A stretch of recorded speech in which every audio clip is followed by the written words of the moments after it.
Hi,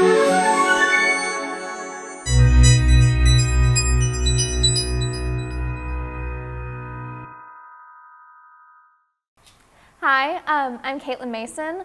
I'm from Lexington, Kentucky. I go to UK. I'm the ex-president of the Secular Student Alliance there. I'm an agnostic deist and a humanist, and I am openly secular. Being a deist, it's kind of a weird thing. When we were learning history, I came upon the term deist, and that was the first time I stopped saying I was a theist and realized that there was a difference between having an organized religion.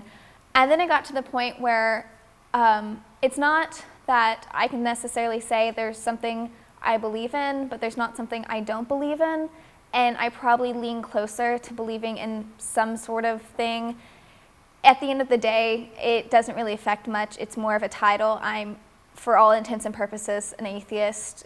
I don't believe in heaven or hell or miracles or divine intervention. It's just a definition technicality, I guess. I think with deism, you tend to be less critical of religion, not always, but because you do have the idea of understanding why someone could believe in something. To say that we're the bisexual of the gay community is what deists are, because the atheists just kind of think you're in a phase and that you're just going to be atheist one day, which could be true. And then the religious people, or I guess the heterosexuals, are just like, oh, you're just kind of you're experimenting and we can pull you back in. I guess at the end of the day, what your personal belief is up to you.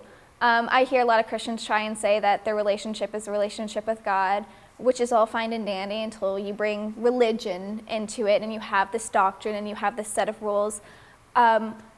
Love, believe whatever you want to, but know that being secular, being critically thinking, being skeptic are things that everyone needs to be, because it progresses everything.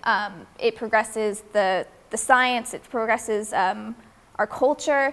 It just is inherently a better thing to do. Having a belief isn't bad. Having a set of rules that you impose on other people is. I don't know very many people who don't know I'm not religious. Even at work, my area supervisor knows that I'm not religious, and everyone I work with is. And I remember one time he made a joke about how could I not believe in something, didn't I have to believe in it? And I asked him if he believed in Santa Claus. With the internet has changed a lot of things, it's going to continue to change things. I remember being the only liberal in my school, and now all of my friends who even then were more conservative are either atheist or open. I do have plenty of Christian friends at UK and Christian organizations who are open to us. If your college funds are depending on your parents' money and they're super religious, like someone talked about earlier, that would be a time where maybe you wouldn't talk about it. I would say there are plenty of ways to be in the closet, but to be out, because I think a lot of it is learning that who you are isn't a bad thing. It's not bad to be an atheist, it's not bad to be a humanist or a deist. You just have to convince everyone else that you have not changed. You are still the same person you were before.